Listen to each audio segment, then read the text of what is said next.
Hey guys, welcome to the next video on Python tutorial for beginners. In this video, I'm going to show you how you can pass the command line arguments to your Python script. So to start with, I have a script called myparser.py, and in order to pass the command line arguments to this .py file, first of all, we need to import a built-in module which is called Argparse module. Now using this Argparse module, we can parse the parameters which is passed using the command line to this script. So let's see how we can parse those parameters. So first of all, I'm going to declare a variable called parser, and then I'm going to use this argparse keyword which we have imported, and there is a special class here which is called argument parser which we are going to use. Now this argument parser class takes an optional parameter which is the description, which we will see little bit later. So the first step is to initialize your parser. The second step is to add the parameters which you want to parse. So this we will see in a bit, but let's see the next step, which is actually parsing the arguments which is passed using the command line. So let me declare one more variable which will be our arguments which we want to parse, and then we will use this parser variable which we have created and call the method called parse_args. So now once you have used this method parse_args with this parser variable, then you will have all your arguments into this args variable. So let's run this script and let's see what happens when we run this script. So in order to open the terminal in PyCharm, you can just click on this option which says terminal, and this is going to open the terminal in the PyCharm IDE. Now it depends in which project you are working in. So if you see some other location which is opened using this terminal, you just need to provide the path where your project is. So I'm going to right click on my file, and then I'm going to copy the path of this file. So right click and copy path, and I will just do cd and I will paste this path which I have copied, and I will remove the name of the file because I just want to cd to the directory in which I'm working in. So now I'm in the directory in which this myparser.py file is present. Now in order to run this Python script, I can use this Python keyword and then the name of my file, which is myparser.py file. Now whenever you import the argparse module and you initialize this module, there is a special help parameter which is available. So you can write -h here and then press enter, and you will see that this help parameter is automatically present whenever you import this argparse module and initialize it. So this is one way of running your script. You can also run your script on your Windows or Linux terminal. The process is same. So you need to cd to the directory in which you are working in. So I'm going to once again copy the path and paste it here. And once I'm in this directory, I will just write Python and the name of the script, which is myparser, and then -h, which is for help, and it's going to give me the same kind of result. So you can run your Python script either on the Windows command prompt or in the PyCharm. The choice is totally yours. So I'm going to use this PyCharm terminal. So let me minimize this terminal for now. Now, as I said, you can pass some argument here in the argument parser class. So the argument which you can provide here is the description, which is the description you want to give whenever somebody runs this script. So this is going to be the description whenever you run your file on the terminal. So I'm going to once again run this Python file, and you can see the description is printed here now. Now how to pass the command line arguments. So you can pass two kinds of arguments as the command line arguments. One are called positional arguments and other are called optional arguments. So first of all, we will see how to pass the positional arguments.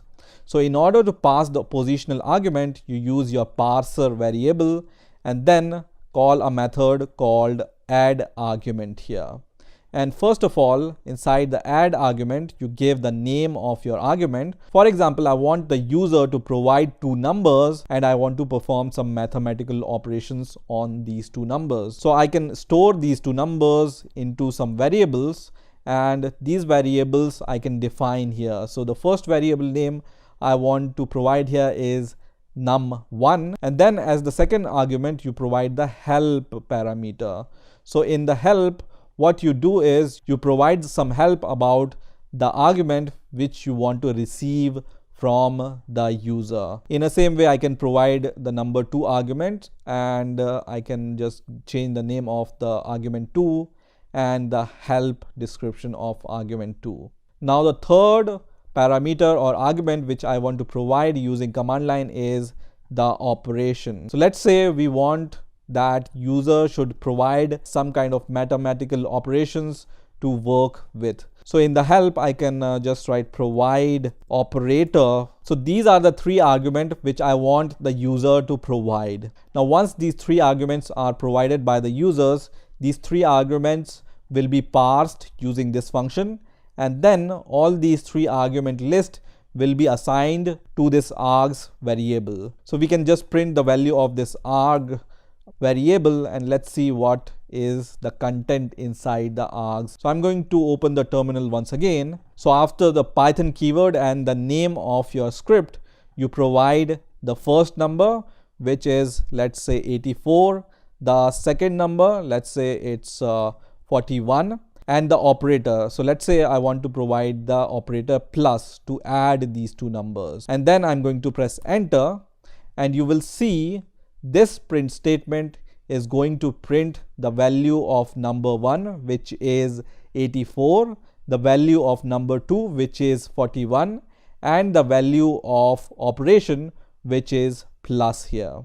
You will also observe that all these three numbers are present in the form of string. So in order to work on these numbers, we need to convert these numbers first into a float value or the integer value, and then only we will be able to work on these numbers. So how we can provide the type of these two numbers so that our script understands that these are the numbers and not the strings. So the way in which you provide the type of the argument is using the type keyword here, and then you provide whatever type you want for your argument or the parameter. So here I have written type is equal to float, and in the second argument also I have written type is equal to float, and by default the type is string. So if you don't provide any type, it's a string. So now we have provided the type to our first two numbers, and let's run the script once again. So now you will see that these values are no longer string values, but now they are some float values. Also, whenever you run this script with -h keyword, which is the help keyword, it's going to show that these are the positional arguments which is required by the script, which is number 1, number 2, and operation. And also we can use -h as the help, and also it's going to give us the description of this script which we have provided here. So now we can perform some mathematical operations on the arguments. So let's perform some mathematical operations on the arguments. So we can extract these arguments using the args keyword and then calling the name of the variable which we have provided. So args.number1 is going to give you the value of number 1. So what I want to do here is I want to know the operation first of all. So args.operation, and if this operation is equal to plus, then I will just add these two numbers. So I'm going to just say args.num1 plus args.num2. Now after adding these two numbers, I need to save these numbers into a variable. So let's create a variable called result here, and I will initialize this result by none. So initial value of result is none, and then we will assign the addition of the two numbers to the result parameter, and then at the end we will just print the value of the result. And the same I will do for the other operations also. So let's define some more operations. Second operation I want to provide here is the subtraction. Third operation I want to provide here is the multiplication. And let's say fourth argument I want to provide here is the power of operation. So here I can use inbuilt function which is POW, and then I will just pass the first number as the first parameter, so args.num1, and the second number as the second parameter. So now let's run the script once again and let's see what happens when we run this script once again. So I'm going to provide the same parameters 84, 41 and operation plus here, and then press enter, and you will see the result here is the addition of these two numbers because our plus condition is met for the operation, and then it's going to just add these two numbers and print the result. We can make this result little bit more sensible by just saying this is our result. So I'm going to just say result colon and then provide the comma here, and once again let's run the same script with the minus operation this time. So I'm going to provide the minus operation now and then press enter, and it's going to still give me the addition. This is strange because I think I have done some mistake here, which is I haven't provided or changed these operators from here. So in the case of minus I need to provide the hyphen here, and in the case of multiplication I need to provide the asterisk here. So let's run the code or script once again with minus, and now you will see as a result you will see the subtraction of these two numbers. Let's run this script with POW and then press enter, and it's going to give me the power of operation of these two numbers. So this is how you can provide the positional parameters.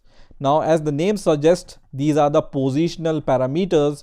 That means every parameter have its own position, and this position is defined by the declaration here. So the first position is for the number 1, second position is for number 2, and the third position is for this operation parameter. So if you change the position, for example, I will provide the plus operator first and then these two numbers, this will give me an error, and it will say that I was expecting a number as the first argument, but you have provided some string parameter here. Also, if you don't provide any parameter, so I'm going to just say first two numbers I will provide, but operations I haven't defined, then also it's going to give me an error, and this will say that operation is not defined because we haven't defined any operation here. So it's going to give us an error. So there is one way of solving this error, which is by providing the default value. And in order to provide the default value, you use the keyword default and then provide the value of it. So let's say by default, the operation is plus always. And when I run this code once again, it's going to still give me this error because these are the positional arguments. We cannot change the position of this argument, and we cannot provide the optional values here, and that's where the optional parameters comes in. So using these optional parameters you can provide the optional values. So let me show you how you can provide the optional parameters. So the way you provide the optional parameters is by simply adding double hyphen symbol in front of your parameters. So I have provided double hyphen symbol in front of each and every argument which is provided to the script. And let's go to the terminal once again, and this time we need to provide the name of the parameter, which is hyphen num1 space the value of it, for example 80, and then we need to provide the second number, which is hyphen num2, and then after the space the value of number 2. And let's say I don't want to provide the operation now, and when I press enter here, it's still going to give me the result, which is plus, because now we have the default value of operation, which is plus. And if I don't provide the value using these command line arguments, then the default value of this operation will be taken, which is plus. if we provide any argument here, so hyphen hyphen, let's say operation, and we will provide the value of operation, let's say minus here, then it's going to give us the subtraction of these two values. So whatever argument you will provide here, the default value is overwritten by that value. So this is how you can use the optional parameters. And in order to use the optional parameters, you also need to give the name of your optional parameters. Now, whenever you use the optional parameters, it depends upon you at which position you want to use these optional parameters. So I can use, for example, num1 at first position, operation at the second position, let's say operation is multiply now, and then I will provide the num2 at the third position. It doesn't matter now because the position is irrelevant here, because we are providing the name of the variable and then the value. So value will be parsed using the name variable and not by the position. Now there is one more notation which you can use with these optional parameters, and this is the short form of whatever parameter name you want to give. So let's say I want to give n as the number 1, and let's say I want to give I as number 2, and for operation I want to provide this letter O. So this is the short form of these three values. So n is for number 1, I is for number 2, and O is for operation. And also in front of each and every letter here, we need to provide a single hyphen. So either you can provide this kind of notation with explanatory keyword and double hyphen, or a single letter and single hyphen in front of it. So now in order to use this kind of notation, what I can do here is, first of all, let me call Python and the name of my script, and let's say first of all we call the help, and you will see this help shows this letter also, which is -h or help. And for our parameters, we have -n or the number 1, -i or number 2, or -o or operation. So the way we provide these shorthand notation is we just need to write the name of the notation, which is -n for number 1. Let's provide the value of number 1, and -i for number 2. So you use this equal to symbol in between the value and your shorthand notation, not the space. So this time I'm using the equals to symbol. So I equals 70 and the value of -o is equal to, let's say, plus this time, and then press enter, and it's going to give you the addition of these two numbers. So for this shorthand notation, you use the equal to symbol, not the space in between the name and the value. So this is how you can provide the command line arguments to your Python script. I hope you have enjoyed this video, and I will see you in the next video.